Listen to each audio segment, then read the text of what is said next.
Welcome to Bookish Mind, where we dive deep into the pages that shape successful minds. In Season 09, Episode 02, we unlock profound insights from John C. Maxwell's transformative book, How Successful People Think, as we explore the crucial concept of focused thinking.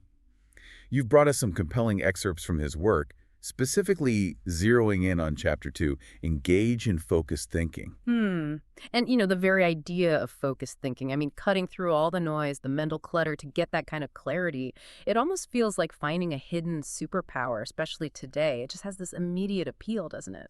It really does. And what's interesting is how the source immediately grounds it with these great observations. Like Charles Dickens, people said he did each thing as if he did nothing else. Wow. Yeah, imagine that level of focus. And then Bertrand Russell, the philosopher, he said, to be able to concentrate for a considerable time is essential to difficult achievement. Makes sense. And sociologist Robert Lynn had this really sharp take. Knowledge is power only if a man knows what facts are not to bother about. Okay, so it's about filtering, too. Exactly. At its heart, focused thinking, like Maxwell defines it, it's really about discipline, removing distractions, clearing out the mental clutter so you can really concentrate, with clarity on what matters. Which feels absolutely essential today with just everything coming at us. Totally crucial, especially if you're feeling overwhelmed. Okay, let's unpack this then. From these excerpts, it seems Maxwell lays out, 4 powerful ways focused thinking can really change things, change your efforts, your results. And the first one feels pretty fundamental, how it harnesses energy toward a desired goal. It's kind of amazing how much power focus brings, whether it's physical or mental stuff. Right. Like think about a baseball player perfecting a curveball. It's that focused practice again and again. Or someone refining, say, a manufacturing process, focused thinking, gets you the best method. Or even tackling a really hard math problem. You need that focused thinking time to break through. The source is clear. The harder the problem, the more focus you need. It's like a laser, right? Not a floodlight. Exactly, a laser. And once you've got that energy harnessed, Maxwell points to another big impact, especially for creative work or problem solving. Focused thinking gives ideas time to develop. He talks about his process, starting broad, brainstorming lots of ideas. Right, the divergent phase. Yeah. But then the real magic, the thing that takes a good idea and makes it great, happens when you switch gears, you get selective, you focus in. He says, a good idea can become a great idea when it is given focus time. Okay, so it needs incubation time with focus. Precisely. He's honest. It can be frustrating. He talks about spending days on one idea, feeling like he's getting nowhere. Oh yeah, I can imagine that. But sticking with it often leads to that breakthrough. And here's a really insightful bit.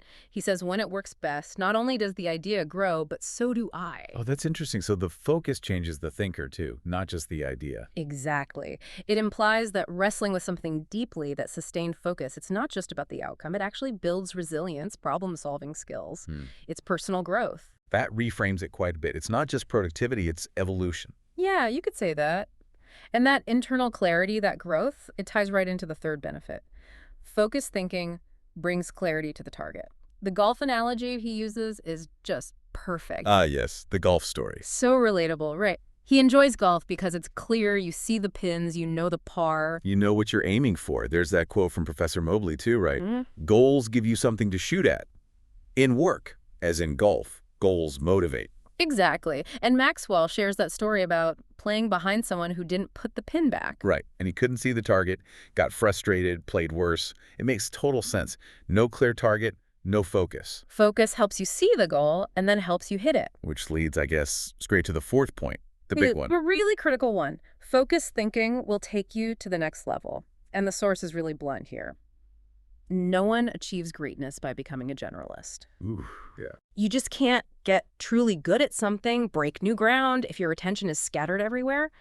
The only way to advance, whether it's in sports, business, developing people, solving tough personal issues, is through intense focus. It cuts across domains. Completely. Harry A. Overstreet said, "The immature mind hops from one thing to another. The mature mind seeks to follow through." That follow-through. That's focused thinking. It's the path to mastery. Okay, so we're convinced. Focus is powerful. But then the big question comes up. Where do you apply it? Yeah. The source says you got to be selective, right? Can't focus deeply on everything. Exactly. You have to choose. Maxwell shares his own focus areas: leadership, creativity, communication, networking. But he stresses that your list will probably look different. It's personal. Right. Which brings us to his first suggestion for applying it. Identify your priorities. Figure out what really truly matters for you, your family, your team. Easier said than done sometimes, with everything yelling for attention. I like that Edward de Bono quote. A conclusion is the place where you get tired of thinking. Uh-huh. You can't just let exhaustion decide or let other people set your agenda. You have to be deliberate. Maxwell offers ways to do this. Focus on your strengths, your talents, or focus on what gives the highest return, the biggest reward, or what you actually enjoy and do best. The 80-20 rule is in there too. 80% effort on the top 20% activities. Pareto principle, yeah. Or maybe focusing on those rare, exceptional opportunities. The bottom line is, focus where it's going to bear fruit. Right, and knowing where to focus often means knowing yourself, which leads to suggestion number 2, discover your gifts.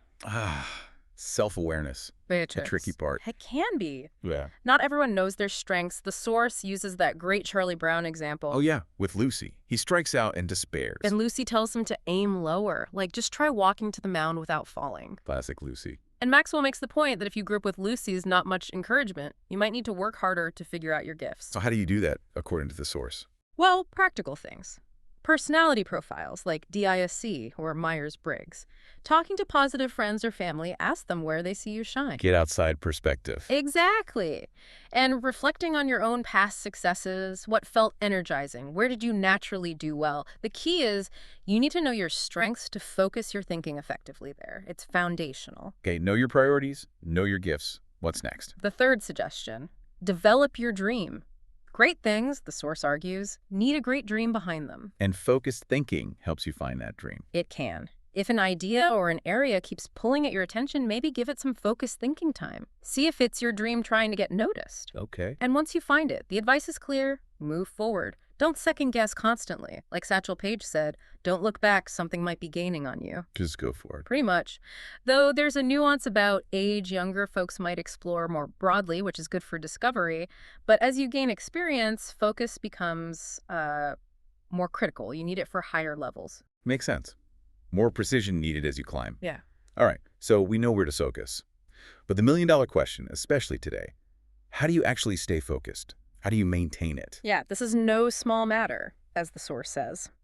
The first strategy is maybe the most obvious, but hardest. Remove distractions. Okay. 2 main ways mentioned. First, disciplined prioritizing. Always do first things first, the highest return activities. That naturally pushes distractions aside. Focus on the vital few. Right. Second, you need to insulate yourself sometimes. Create those blocks of time to think without interruptions. Go to a thinking place. Make yourself unavailable. That can be tough, especially for leaders who need to be accessible. He acknowledges that tension. You need to connect with people, understand their needs, but you also need to withdraw sometimes to think about how to actually add value. It's a balance. Finding the rhythm between engagement and withdrawal. Exactly. If you tend to hide away, get out more. If you're always on, carve out that quiet time. The mantra is powerful. Wherever you are, be there. Full presence. Wherever you are, be there. I like that. Okay, so remove distractions. What's strategy 2? Make time for focused thinking. A dedicated space isn't enough. You need the actual time blocked out. Right. And the source pushes back hard against multitasking. This can cost you like 40% efficiency. Yeah, the science backs that up. It's really task switching and it's inefficient. So focus on one thing at a time. Maxwell shares his routine mornings are his best thinking time, so he guards them for thinking and writing. Personal rhythm. And that company example, no email before 10 a.m., that's concrete. It's about intentionally putting those non-productive time wasters on hold. Definitely. And strategy 3 builds on this. Keep items of focus before you.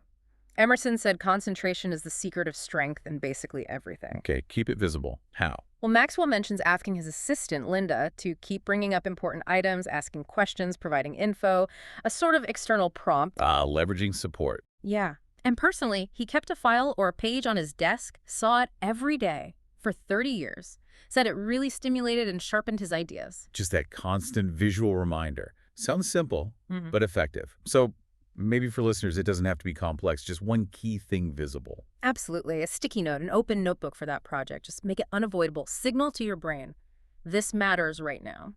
Which leads perfectly into strategy 4, set goals. Right. The mind needs a target. Exactly. Goals give direction. They focus your attention. They're not just the finish line. And the source gives guidelines, right? They need to be Clear. Clear enough to stay in focus, close enough to actually achieve, and helpful enough to change lives. Okay. Clear, close, helpful, and written down. That was emphasized. Huge emphasis. If they're not written, I can almost guarantee that they're not focused enough. And that David Belasco quote is sharp too. If you can't write your idea on the back of my business card, you don't have a clear idea. Wow. That's a test. It is. But the goals don't have to be perfect forever. Even if they seem small later, they provide direction now. That's the point. Got it. Guiding lights. And the final strategy. Strategy 5. Question your progress. Basically, check in regularly. Are you actually getting a return on your focused thinking time? The self-assessment piece. Yeah. Ask yourself, is what I'm doing getting me closer to my goals? Am I headed in a direction that helps me fulfill my commitments, maintain priorities, realize my dreams? It's that crucial feedback loop. Keeps you on track. Okay, that makes sense. It's the whole package. Know where to focus, how to stay focused, and how to check if it's working.